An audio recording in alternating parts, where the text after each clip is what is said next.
আসসালামু আলাইকুম ও আদাব সকলের শুভেচ্ছা জানাই আর বাংলাভিউ রাইটকর খবরও লগে আছে আমি চৌধুরী নাদিরা। ফয়লাও শিরোনাম। করোনার কারণে হিরবার বাড়ানি হয়েছে দেশের সব স্কুল কলেজ আর ভার্সিটির ছুটি। উসমানী এয়ারপোর্টও কোটি টাকার সোনা লইয়া ধরা খাইছেন দুবাই থেকে আওয়া এক প্যাসেঞ্জারে। দেশে গেছে খাইল আগর দিন থেকে কমছে মানুষ মরা, নয়া বেমারি মিলছে 1300-র উপরে। আমেরিকাত বন্ধ থাকা ফ্যামিলি ইমিগ্রেশন ভিসা চালু করার দাবি লইয়া মানববন্ধন করা হয়েছে সিলেটও গেছে খাইল করোনা বেমারের দম গেছে আরো 2 জনের, ভালো হয়েছেন 57 জন। গরিব আর অসহায় মানুষের গরম কাপড় বাটিয়ে দিচ্ছেন জৈনপুর সান্দাই এলাকার মাইনসে। সিলেট শহরও বাড়ছেন ছাত্রলীগ নেতা সরোয়ারে। অতবিল শুনছেন শিরোনাম, অখন শুনবা ফুরা খবর। সারা দুনিয়ায় ছিত্রি যাওয়া করোনা ভাইরাসের কারণে দেশের সব স্কুল কলেজ আর ভার্সিটির ছুটি আরও একবার বাড়ানি হয়েছে। নয়া করে সব শিক্ষা প্রতিষ্ঠানের ছুটি বাড়ানি হয়েছে সামনের বছরের জানুয়ারি মাসের 16 তারিখ পর্যন্ত। শুক্রবার শিক্ষা মন্ত্রণালয় থেকে সংবাদ বিজ্ঞপ্তি ফাটাইয়া এই ছুটি বাড়ানির কথা জানানি হয়েছে। করোনা ভাইরাসের কারণে গেছে মার্চ মাসের 17 তারিখ থেকে দেশের সব স্কুল কলেজ ভার্সিটির ছুটি দিয়ে রাখা হয়েছে। ফয়লা থেকে কয়েক দাফে এই ছুটি বাড়ানি হয়েছে। সর্বশেষ দেওয়া ঘোষণা মতে ছুটি আছিল ডিসেম্বর মাসের 19 তারিখ পর্যন্ত, কিন্তু ঠান্ডার সময় করোনা পরিস্থিতির তেমন একটা উন্নতি না হওয়ায় এই ছুটি হিরবার বাড়ানি হইল। 2021 সালের জানুয়ারি মাসের 16 তারিখ পর্যন্ত কৌমি মাদ্রাসা ছাড়া দেশের সব স্কুল কলেজ ভার্সিটি বন্ধ থাকবে। করোনা ভাইরাসের কারণে শিক্ষা প্রতিষ্ঠানগুলো খোলা সম্ভব না হওয়ায় বাতিল করা হয়েছে পিএসসি, জেএসসি আর জেডিসি পরীক্ষা। একই কারণে এই বছর এইচএসসি পরীক্ষাও অন না। উড়াতো বান্দিয়া 12টা সোনার চাক্কা লইয়া দুবাই থেকে দেশও আইসলা এক প্যাসেঞ্জার। তান্ডে সিলেট উসমানী এয়ারপোর্টও বান্দিছে কাস্টমসের গোয়েন্দা টিমে। এর বাদে তান্ডে পুরা সার্চ করিয়া মিলছে আরো 2টা সোনার চাক্কা আর বাক্কা সোনার গয়না। তান গেছে হলতায় পাওয়া গেছে সোনার ওজন 2 কেজির লাহান আর ইগুন্তর দাম হইব কোটি টাকার উপরে। শুক্রবার বিয়ান 9টার সময় দুবাই থেকে বিমানের ফ্লাইটে করি সিলেট আইয়া পৌঁছাইন জামিল আহমদ নামর ই প্যাসেঞ্জার। তান বাড়ি ব্রাহ্মণবাড়িয়া জেলার খসবা সায়দাবাদ এলাকাত। তানদের সন্দেহ হওয়ায় আটকাইছে এয়ারপোর্ট কাস্টমসের গোয়েন্দা টিমে। জামিলে জিগার ফুসার আর শরীর তুকাইয়ে মিলছে হলতায় 14টা সোনার চাক্কা আর বাক্কা গয়না।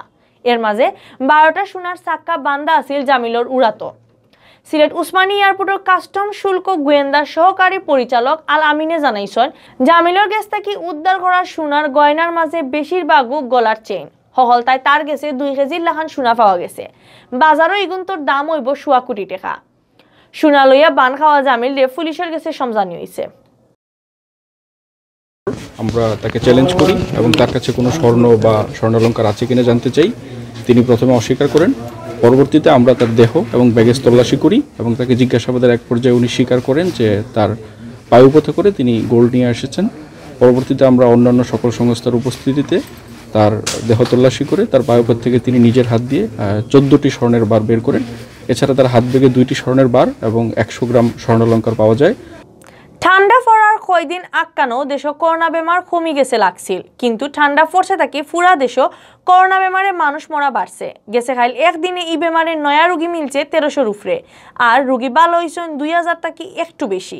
ইবাইদি দেশে গেছে 400 দিন থাকি মানুষ মরা কমছে। গেছে খাইল করোনা বেমারে দম গেছে আরো 25 জনের। শুক্রবার বিয়ালে স্বাস্থ্য অধিদপ্তর থেকে ফাটানি বিজ্ঞপ্তি দেশের করোনার আপডেট খবর জানানি হয়েছে। স্বাস্থ্য অধিদপ্তর ফাটানি বিজ্ঞপ্তি জানানি হয়েছে গেছে খাইল দেশের সব লেবো অ্যান্টিজেন টেস্ট মিলাইয়া পরীক্ষা করা হয়েছে 14,334টা শরীরের স্যাম্পল। এই স্যাম্পল ইগুন পরীক্ষা করিয়া নয়া আরো বেমারি মিলছে 1318 জন। অহন পর্যন্ত দেশে করোনা পজিটিভ মানুষ মিলছে হলতায় 4,98,293 জন। গেছে 24 ঘন্টায় মারা যাওয়া 25 জনের মাঝে 16 জন বেটা আর 9 জন বেটি মানুষ।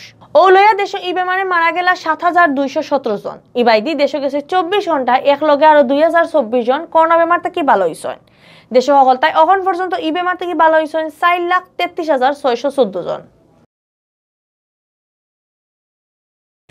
আমেরিকাত বন্ধ থাকা ফ্যামিলি ইমিগ্রেশন ভিসা হিরবার চালু করার দাবি লইয়া সিলেটে মানববন্ধন হয়েছে। শুক্রবার বিয়ালে সিলেট কেন্দ্রীয় শহীদ মিনারের সামনে এই মানববন্ধন হারাইছলা USA immigrant visa pending case holders community from Bangladesh. মানববন্ধনে বক্তাসকলে কইছেন গেছে 8 মাস আগে ট্রাম্প সরকারের হুকুমে ইমিগ্রেশন ভিসা বন্ধ করার হুকুম দেওয়া হয়েছে। এর বাদ তাকি 20,000 লাখান মানুষ ভিসা না পাইয়া বড় বেজালো পড়ছেন। ভিসা না পাওয়ায় পরিবার লইয়া তারা চিন্তা আর কষ্টে দিন কাটাইরা।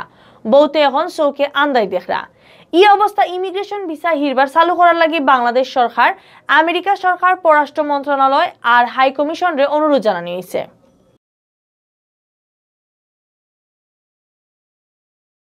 সেটা প্রায় 9 মাস যাবৎ আমরা এই অবস্থায় আছি। খুব মানবতার জীবনযাপন অনেকেই করতেছে। প্রায় 20,000 বাংলাদেশে প্রায় 20,000 ভিসা প্রার্থী। প্রতিবন্ধ আছে। ডোনাল্ড ট্রাম্প একটা অধ্যাদেশ জারি করেছেন, এক্সিকিউটিভ অর্ডারের মাধ্যমে এটা একটা প্রোক্লামেশন দিছে। ইউএস এমবাসিতে আমাদের কনসুলেট অফিসে যেন যথারীতি আগের মতো রেগুলার যে ভিসা ইন্টারভিউটা আছে ওইটা চালু করা হয়, এইটাই আমাদের শুধুমাত্র কাজ। অহন সিলেটভিউ24.com সৌজন্যে জানানিও ডিসেম্বর মাসের 18 তারিখ শুক্রবার বিয়ান পর্যন্ত সিলেট বিভাগের করোনা আপডেট। সিলেট বিভাগ ইদানিং করোনা বেমারে মানুষ মরা বাড়ি গেছে 2 সপ্তাহ ধরে প্রায় রোজও মানুষ মরার খবর মিলে। ঠান্ডা পড়ার বাদটা কি ইরান অবস্থা আরম্ভ হইছে। গেছে খাইলো ই বেমারে সিলেটও মারা গেছেন 2 জন। ইবাইদি গেছে খাইল নয়া বেমারি মিলছে 14 জন আর বেমার থেকে ভালো হইছেন 57 জন। শুক্রবার বিয়ান 8টা পর্যন্ত স্বাস্থ্য অফিসার হিসাবে সিলেট বিভাগ করোনা বেমারও পড়া মোট মানুষের সংখ্যা আছিল 15,183 জন। বিভাগ 60 জেলার মাঝে বেশ আধার উপরে করোনা পজিটিভ হওয়া মানুষও সিলেট জেলার। ইবাইদি গেছে 24 ঘন্টায় হাসপাতালের বাড়ি ডাক্তারি করাইয়া আরো 57 জন করোনা বেমারি ভালো হয়ে গেছেন। এখন পর্যন্ত পুরা সিলেট বিভাগ ই বেমার থেকে ভালো হয়েছেন 14,050 জন। সিলেট বিভাগ গেছে খালি মারা যাওয়া 2 জনরে লইয়া এখন পর্যন্ত মারা যাওয়া মোট মানুষের সংখ্যা হইল 258 জন। শুক্রবার বিয়ান পর্যন্ত পুরা সিলেট বিভাগের নানান হাসপাতালে ভর্তি আসলা 32 জন করোনা বেমারি। সিলেট সিটি কর্পোরেশনের আগর মেয়র বদরুদ্দিন আহমদ কামরানোর ফুয়া আওয়ামী লীগ নেতা ডাক্তার আরমান আহমদ শিপলিও হইছেন বঙ্গবন্ধুর ডাকে আর 30 লাখ শহীদ আর 2 লাখ মা বোনের ইজ্জতের বিনিময়ে দেশ স্বাধীন হয়েছে। অহন বঙ্গবন্ধুর ফুরি প্রধানমন্ত্রী শেখ হাসিনার নেতৃত্বে বাংলাদেশ সারা দুনিয়ার গেছে একটা উন্নত দেশের নাম। শুক্রবার বিজয় দিবস উপলক্ষে জৈনপুর সান্দাই এলাকার মানুষের উদ্যোগে গরম কাপড় বাটা অনুষ্ঠানও প্রধান অতিথির বক্তৃতা তাইন ই কথা হইছেন। ডাক্তার শিপলিও কইছেন মানুষের বিপদের সময় আমরা যার যার জায়গা থেকে সাহায্য করা লাগবো। ঠান্ডার সময় গরিব আর অসহায় মানুষের সাহায্য করা আমরার দায়িত্ব। প্রবীণ আওয়ামী লীগ নেতা হাজী মোহাম্মদ জামাল উদ্দিনের সভাপতিত্বে অনুষ্ঠানের বিশেষ অতিথির বক্তৃতা দিছেন প্রবীণ আওয়ামী লীগ নেতা গোলাম কিবরিয়া হীরা, কামাল উদ্দিন আহমদ, 8 নং ওয়ার্ডের মেম্বার লৌলু মিয়া, আওয়ামী লীগ নেতা হাজী মোহাম্মদ অলিউর রহমান, ফজলুল করিম হেলাল, স্পেন প্রবাসী আফজল হোসেন, সমাজসেবী কবির আহমদ, শানর মিয়া, বাবুল মিয়া, আওয়ামী লীগ নেতা হাসলু মিয়া, অলিউর রহমান অলি। সিলেট শহরের প্রায় 400 গরিব আর অসহায় মানুষের গরম কাপড় বাটিয়ে দিয়েছেন জেলা ছাত্রলীগ নেতা আর দক্ষিণ সুরমা উপজেলার ছাত্রলীগের আগর সিনিয়র সহসভাপতি সরওয়ার হোসেন চৌধুরী। শুক্রবার বিয়ালে সিলেটের মানিক ফির সাবর টিল্লার সামনে গরিব বেটা বেটিন আর হুরুতাইন তোরাতো তাই কাপড় তুলিয়া দিছেন। গরম কাপড় বাটিয়া দেওয়ার সময় ছাত্রলীগ নেতা সরওয়ার হোসেন চৌধুরীর লগে আসলা যুবলীগ নেতা শাহিন আহমদ, শিব্বির আহমদ, দক্ষিণ সুরমা উপজেলা ছাত্রলীগের সাংগঠনিক সম্পাদক সাব্বির আহমদ শাকিল, কুসাই ইউনিয়ন ছাত্রলীগের সেক্রেটারি তারেক আহমদ আর ছাত্রলীগ নেতা রায়হান খান রুহান সহ আরো নেতাকর্মী। সরওয়ার হোসেন চৌধুরী কইছেন গরিব আর অসহায় মানুষের সাহায্য করার লাগি তাইন ইলান খাম চালাইয়া যাইবা। যখন রাজনীতি শুরু করি আমার নেতা কাউন্সিলর আজাদুর রহমান আজাদ ভাইয়ের নেতৃত্বে ওনার পাশে যখন আমরা যাওয়ার পরে উনি সবসময় আমাদেরকে বুঝান যে যারা বিপদগামী মানুষ আছে এদের পাশে তোমরা সবসময় থাকো। আর এই আশা ওনার ওই উপদেশ শুনে আমার মনে ইচ্ছা জাগলো যে আমি আমার ভাই বন্ধু যারা আছে এরা নিয়ে আপনার যারা বিপদী মানুষ আছে যারা শীতের কাপড় পায় না তারা কাপড় দেওয়ার উদ্যোগ নিয়ে আমি এটা প্রস্তুতি নিচ্ছি। অতবিল দেখছেন বাংলাভিউ রাতকুর খবর। লগে থাকার লাগি ধন্যবাদ।